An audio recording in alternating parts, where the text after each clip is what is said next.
धन धन सतगुरु तेरा ही आसरा। आज 7 जून 2025 है।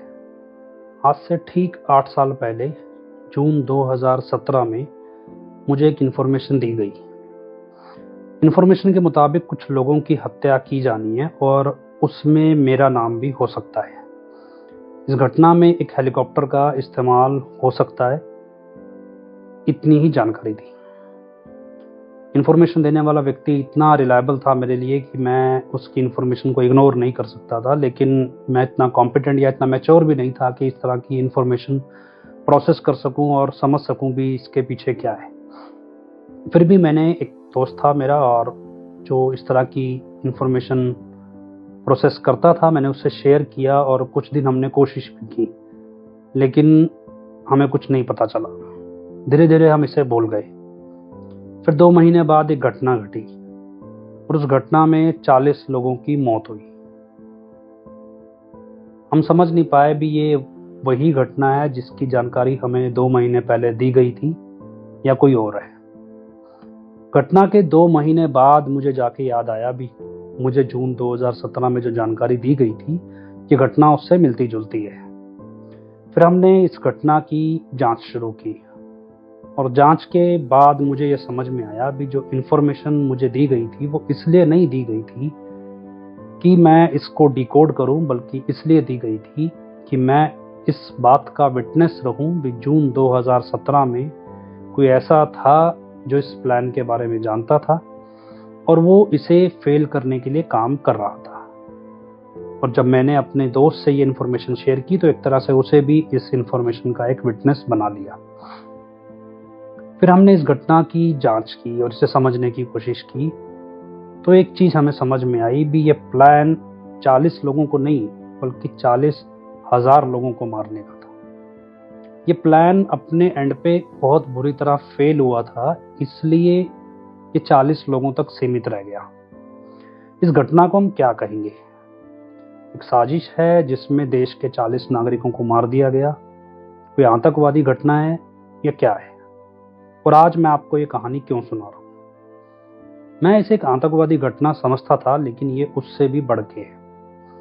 ये आतंकवादी बनाने का प्रोसेस है, कैसे आतंकवादी बनाए जाते हैं। और इस घटना के बाद आतंकवादी बने भी, और उसके बाद उन आतंकवादियों ने किस तरह की घटनाओं को अंजाम दिया, यह हम आगे चर्चा करेंगे।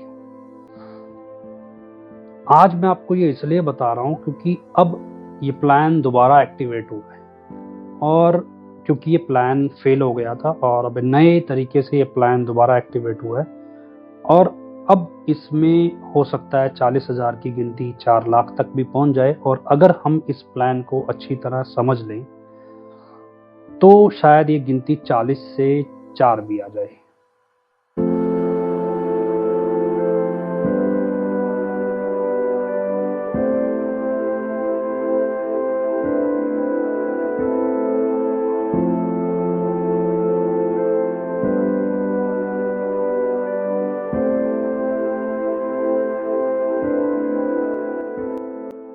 नमस्कार, मेरा नाम डॉक्टर मोहित इंसा है। छोटे छोटे समाचारों में आपने मेरा नाम पढ़ा होगा, और या फिर किसी यूट्यूबर के साथ इंटरव्यू करते आपने मुझे कभी देखा भी होगा। मेरा एक कैंपेन है जिसका नाम है फेथ वर्सेस वर्डिक्ट। ये कैंपेन मैंने जुलाई 2018 में शुरू किया था।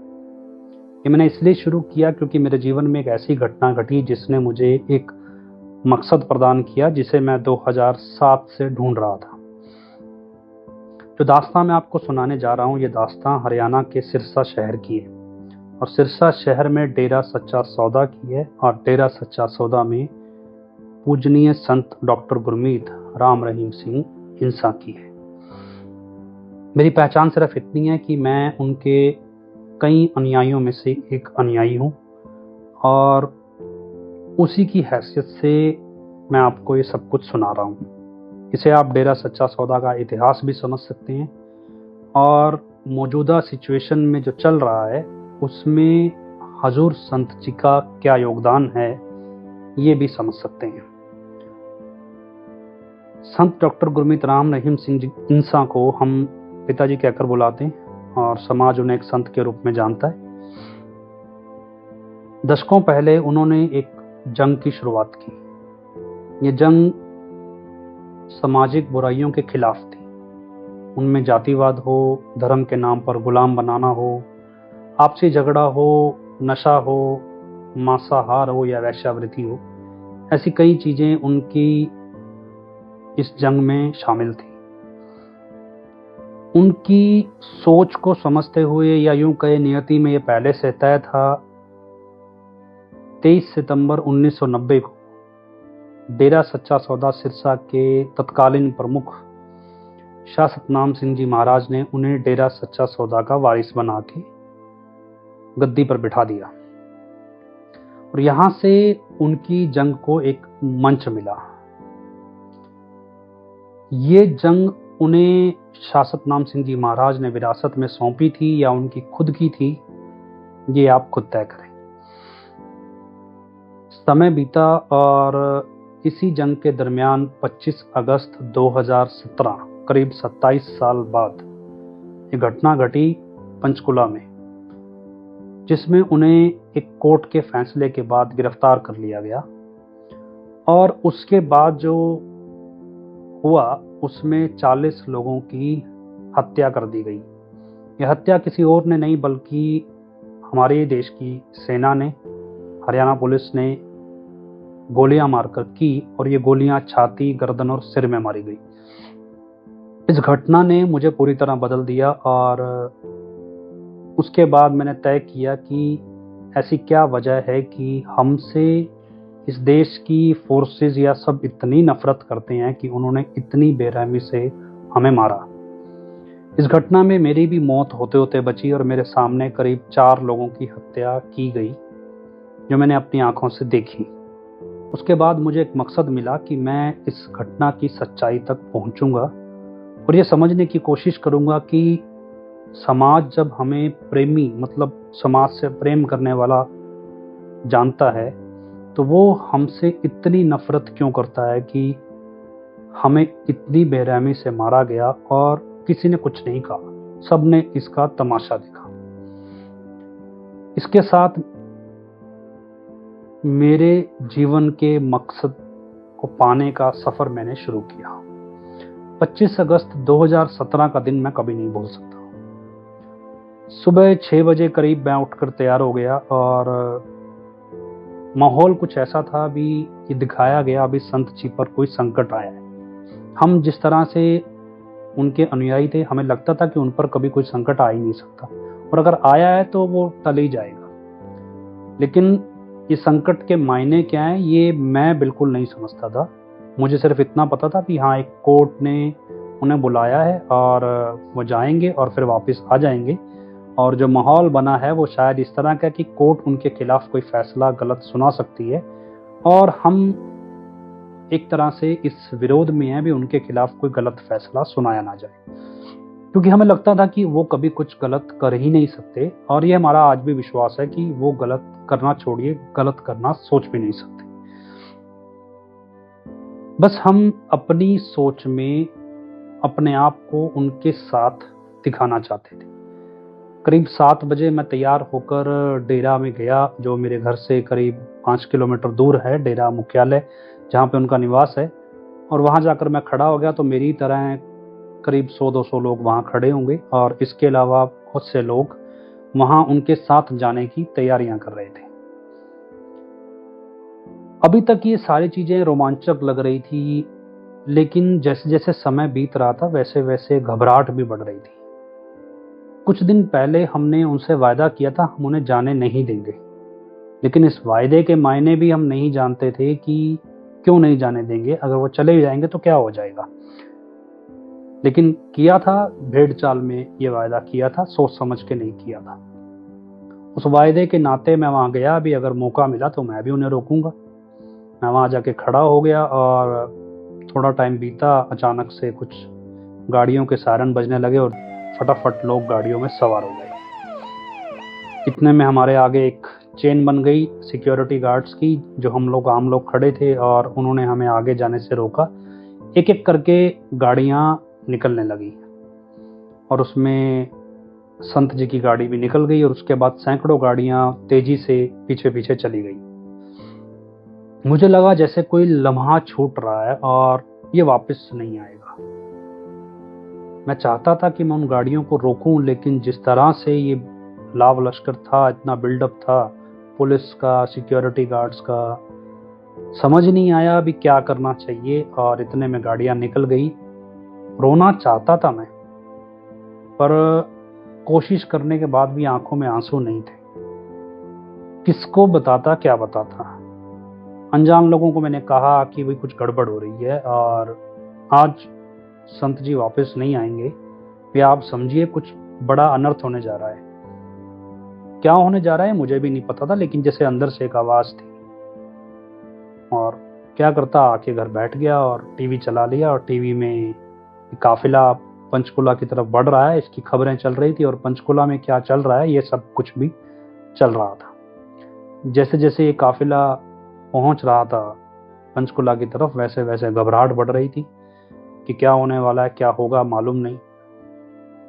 फिर करीब 1-2 बजे का समय होगा, मुझसे रहा नहीं गया। तो मैं, एक मेरे मित्र थे, डेरा के अस्पताल के डॉक्टर थे, डॉक्टर अशोक शर्मा, मैं उनके पास गया हॉस्पिटल में।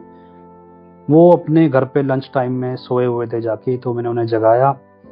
मैंने उनसे कहा कि ये टीवी में बहुत कुछ चल रहा है और आपको नहीं लगता कुछ गड़बड़ हो रही है।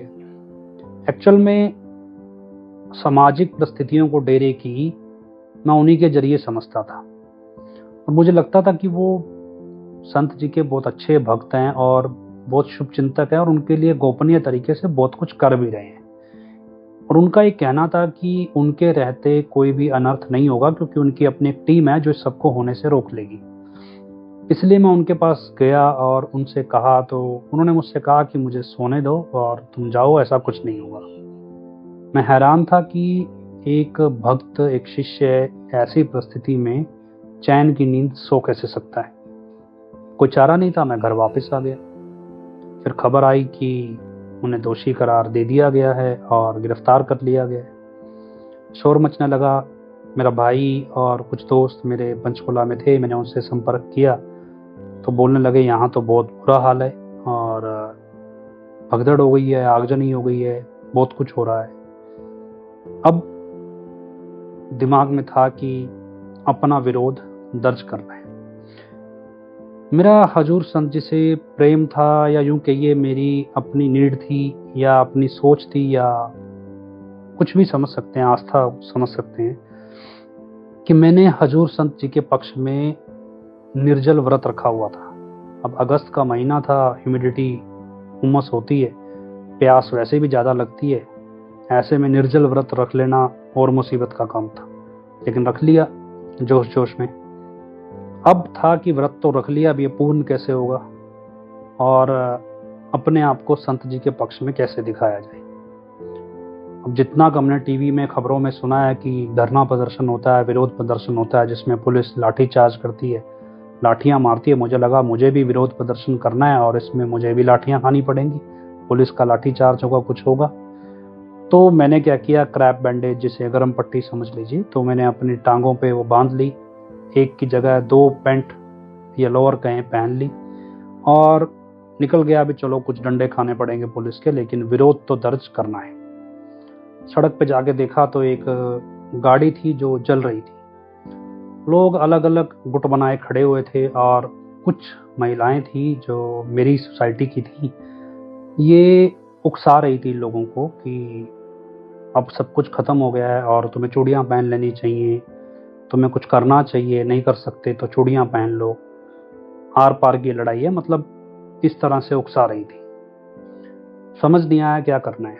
अचानक से पीछे से 1000-2000 लोग की भीड़ आई और जिस जगह मैं खड़ा था उससे करीब आधा किलोमीटर आगे बैरिकेडिंग हुई थी और बैरिकेडिंग की दूसरी तरफ हजारों फोर्स के जवान तैनात थे और उनके हाथों में बंदूकें थी। वो भीड़ 1000-2000 की पीछे एक सरकारी मिल्क प्लांट है, उसमें आगजनी करके आई थी। जब ये भीड़ आई तो गुट में खड़े अलग अलग स्थानीय लोग थे, उनको बल मिल गया और लोग उनके पीछे पीछे चल दिए। उसी भीड़ में मैं भी चल दिया। वो भीड़ जब आगे पहुंची तो आगे बैरिकेडिंग थी और फिर उन्होंने पत्थर मारने शुरू किए फोर्स की तरफ। पत्थर फोर्स तक पहुंच नहीं रहे थे, कुछ जो ज़्यादा फिट थे, अच्छे जवान थे, उनका एक आधा पत्थर पहुंच जाता था। जैसे ये पत्थरों की संख्या बढ़ने लगी तो उन्होंने आंसू गैस के गोले छोड़ने शुरू किए और भारी गिनती में छोड़े गए। अब यहाँ से मैं अपना रोल समझने लगा कि मुझे अब ये तकलीफ सहनी है और यही मेरा विरोध प्रदर्शन है। तो वो आंसू गैस के गोले चलने लगे, धीरे धीरे लोग आगे और बढ़े। तो उन्होंने कुछ ऐसी चीजें फेंकी जिसके धमाके बहुत ऊंची आवाज में होते थे लेकिन नुकसान नहीं होता।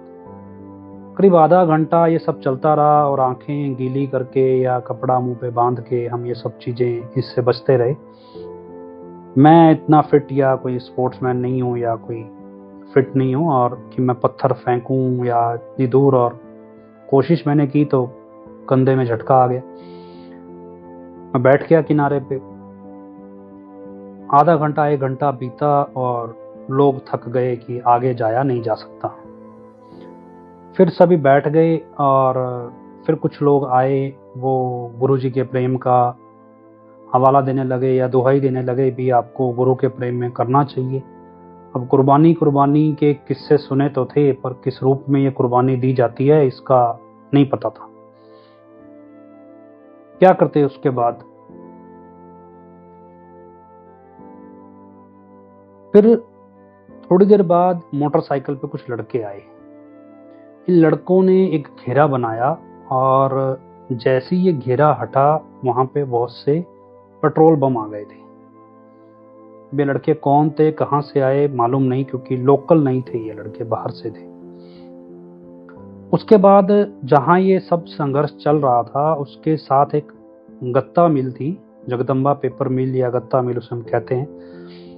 लोग उसकी दीवार तोड़ने लगे जो कच्ची बनी हुई थी थोड़ी, कि ये दीवार फांद के मील के पीछे से जाके हम शहर में घुस जाएंगे। लेकिन वो दीवार उतनी तोड़ नहीं पाए। उसके बाद कोशिश की गई भी, पेट्रोल बम किसी ने फेंका पर वो फोर्स तक पहुंचा नहीं और थोड़ा बहुत सड़क पे गिर के उसकी आग लगती है, कांच की बोतल टूटती है। उसके बाद एक लड़का था जो दीवार के साथ साथ, जो गत्ता मिल की दीवार थी उसके साथ साथ चलते चलते वो बैरिकेडिंग के नज़दीक चला गया और जैसे ही वो नज़दीक पहुंचा उसे गोली आगे लगी। गोली शायद उसकी छाती या गर्दन में लगी थी और वो गिर गया।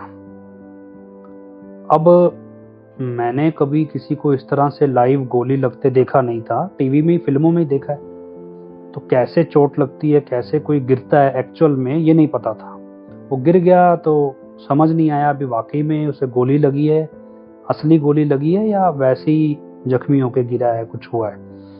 लेकिन जब वो गिरने के बाद तड़पने लगा तो उसका शायद कोई साथी था, वो दौड़ के आया उसे उठाने, और जैसे ही वो उसे उठाने लगा तो दूसरी गोली उसे लगी, वो भी उसके साथ वहीं गिर गया। धीरे धीरे लड़के बैरिकेडिंग की तरफ आगे बढ़ते गए और करते करते एक व्यक्ति को बचाने के लिए 3 और लड़कों की मौत हो गई। वो तड़प तड़प के सड़क पे प्राण त्याग गए, लेकिन पुलिस ने उनकी डेड बॉडीज को या फोर्स ने उठाने नहीं दिया। जो भी नज़दीक आने की कोशिश करता उसे गोली मारी जाती और या वो जख्मी हो जाता या वो डर के पीछे हट जाता। फिर एक एम्बुलेंस आई, उन्होंने फोर्स और डेड बॉडीज के बीच में कवर बनाया और कुछ लोगों ने रिक्वेस्ट की कि हम दूर से ही फोर्स को कि डेड बॉडीज हमें उठाने दो। तो उन्होंने वो डेड बॉडीज उठा के एम्बुलेंस में डाली और एम्बुलेंस डेरा के अस्पताल की तरफ उन्हें ले गई। मैं ये सोचने लगा कि क्या इसे ही कुर्बानी कहा जाता है? क्या मुझे ये कुर्बानी स्वीकार है? क्या होगा मेरा इतिहास कि पुलिस को पत्थर मारते हुए मैं शहीद हो गया? क्या ये बहादुरी है? क्या इसे संत जी के पक्ष में खड़ना मान लिया जाए? अब माहौल कुछ ऐसा था कि अगर पीठ दिखा के घर की तरफ जाते तो गद्दार माने जाते। अब हम जिस तरह के माहौल में पले बड़े हैं वहाँ गुरु का गद्दार कहलाना बहुत बड़ा मतलब अपराध है एक तरह से, तो हम इस दायरे में आना नहीं चाहते थे। मैंने तय किया कि विरोध तो जारी रहेगा और मैं संत जी की निगाह में झूठा नहीं बन सकता, तो मैं तब तक इंतजार करूंगा जब तक वो वापस नहीं आ जाती। और मेरी जिंदगी आगे नहीं बढ़ेगी, जहां मैं हूं वहीं रुक जाऊंगा। जो संघर्ष करना पड़ा करूंगा, लेकिन आगे नहीं बढ़ूंगा। ये सोच के अपने आप से संकल्प करके मैं वापस चलने लगा। अब सुबह से मैं निर्जल व्रत पे था। इतनी जद्दोजहद हुई थी, भागदौड़ हुई थी, कपड़े जरूरत से ज्यादा पहने हुए थे, गर्मी में बुरा हाल था, तो चक्कर आने लगे थे, बार बार गिर रहा था, घर पहुंच नहीं सकता था। इसलिए रास्ते में जैसे पशुओं के लिए कुछ पानी रखा होता है, आवारा पशुओं के लिए, पीने के लिए बस वही पानी उपलब्ध था कि उसे पी के किसी तरह घर पहुंच सकूं। पानी मैंने पिया और पीते ही बीमार और हो गया, लेकिन मैं घर पहुंच गया। जैसे जैसे घर की तरफ बढ़ रहा था, धमाकों की आवाज कम हो रही थी, लेकिन लड़के जो थे वो गोलियों से जख्मी होके आ रहे थे। मोटरसाइकिलों पे लहूलुहान लड़कों को ले जाया जा रहा था। उनका गिरता खून मेरे संकल्प को मजबूत कर रहा था कि नहीं, इसका हिसाब तो देना होगा। हम सोचते ना कि एक आतंकवादी क्यों बेरहम हो जाता है, क्यों उसे छोटे छोटे बच्चों पे गोली चलाते हुए तरस नहीं आता। शायद उस समय मैं उसी सोच में था। मुझे लगता था कि जो ये लोग प्रदर्शन कर रहे हैं सिर्फ ये सही है, बाकी सारी दुनिया गलत है और वो दुनिया को मर जाना चाहिए, उनको जीने का कोई अधिकार नहीं है। मैं इस सोच को आज महसूस कर सकता हूं कि एक आतंकवादी कैसे सोचता है और क्यों सोचता है, वो भी महसूस कर सकता हूं, क्योंकि वो सारी परिस्थितियां मेरे साथ या मेरे जैसे लोगों के साथ बीती है और हम इसे समझने की कोशिश भी करेंगे। मैं घर आया, आके टीवी देखने लगा तो पंचकुला की खबरें चल रही थी। पंचकुला में बहुत कुछ हुआ था और वहाँ भी लोग मरे थे। फ़ोन लगाया किसी को तो बोला जी बहुत बुरा हाल है, और जैसे तैसे सब अपनी जान बचा के भाग रहे हैं। कुछ भी कहें, लोग निकल रहे हैं, लेकिन बहुत बुरा हाल है। कोई ऐसा नहीं था जो पूरी सिचुएशन को डिफाइन कर सके। और फिर देखते देखते शाम हो गई। प्यास में पानी तो पी लिया था, लेकिन भूख जैसे लग ही नहीं रही थी। शाम हुई तो मेरे भाई का फ़ोन आया लगभग 6-7 बजे। उसने बोला कि मुझे सेक्टर 20 पंचकुला में गिरफ्तार कर लिया गया है। अब परिस्थितियां और बिगड़ गई। मेरे भाई ने एक कंपनी से रिजाइन किया था जॉब से और दूसरी कंपनी में उसे ज्वाइन करना था, और उस बीच ये घटनाक्रम हुआ और उसकी गिरफ्तारी उसकी नौकरी को हमेशा के लिए खत्म कर सकती थी। वो बार बार फोन करता, अभी पुलिस वाले हमें मार रहे हैं, हमें जेल लेकर जाएंगे, ये तमाम चीजें। अब जो आंसू रुके हुए थे, जो कट्टरता दिमाग में थी, वो सब जैसे बाहर निकल गई थी। और अब भगवान के सामने कैसे मदद मांगी जाती है, कैसे वो कहर उसका टूटता है, ये सब देख रहे थे हम। और फिर रोने के अलावा कुछ और था नहीं। एक सांस गुरुजी को याद कर रहे थे, भी बचा लो हमारे भाई को। फिर रात 10 बजे 11 बजे के करीब उसका फोन आया, भी पुलिस ने हमें जीरकपुर छोड़ दिया है और वो अब अपने घर की ओर दिल्ली निकल रहा है। और करते करते वो सुबह घर तक पहुंच गया। गुरुजी अक्सर एक कहानी सुनाया करते भी, जब अपना कोई मुसीबत में हो और आप कुछ ना कर सको तो तड़प आपके अंदर पैदा होती है। उसका 10वां हिस्सा भगवान के लिए बनाएं तो भगवान आपके सामने आ जाए। उस दिन मैंने जाना कि मेरा गुरु से प्रेम नहीं है, मेरा मेरे भाई से तो है। क्योंकि ये जो तड़प है, ये मेरे गुरु के प्रति पैदा मेरे लिए नहीं हुई जब वो गिरफ्तार हुए। जब मेरा भाई गिरफ्तार हुआ तब पैदा हुई। मतलब जिसे मैं प्रेम समझता था, जिसे मैं कुर्बानी के मायने समझता था, वो सब एक तरह से मेरी आइडेंटिटी बनाने की दौड़ थी, ना कि वो प्रेम था। और तब मैंने समझना शुरू किया भी मेरा ये प्रेम दिखावा है, मुझे वो वास्तविक प्रेम समझना है। क्यों मेरे अंदर मेरे गुरु के प्रति उतना फिक्र नहीं है जितना मेरे भाई के प्रति मेरे अंदर था। तो मैं कहा नहीं, मैं कुछ करूंगा। ये मेरे अपने अंदर की सोच थी। मैं इस सच को रियलाइज करने लगा था कि जो मैं 25 अगस्त को करने की सोच रहा था वो गलत है। धीरे धीरे 28 तारीख आ गई। 28 अगस्त 2017 टीवी के ऊपर सुनाया गया। अभी गुरुजी को सजा सुनाई गई है करीब 20 साल की। और उसके बाद मेरे माँ बाप टीवी देख रहे थे, वो रोने लगे। लेकिन अब मैं जैसे अपना मन मजबूत कर चुका था। मैंने मेरी माँ के कंधे पे हाथ रखा और कहा, मैंने कहा ऐसा है माँ, इस डेरे में ऐसा कोई नहीं है जो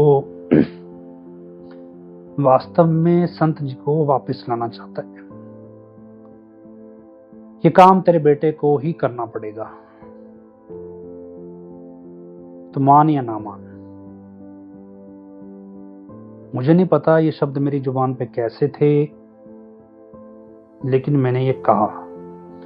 और इसके बाद मेरे जीवन का एक नया संघर्ष, या यूं कहे नया अध्याय शुरू हो।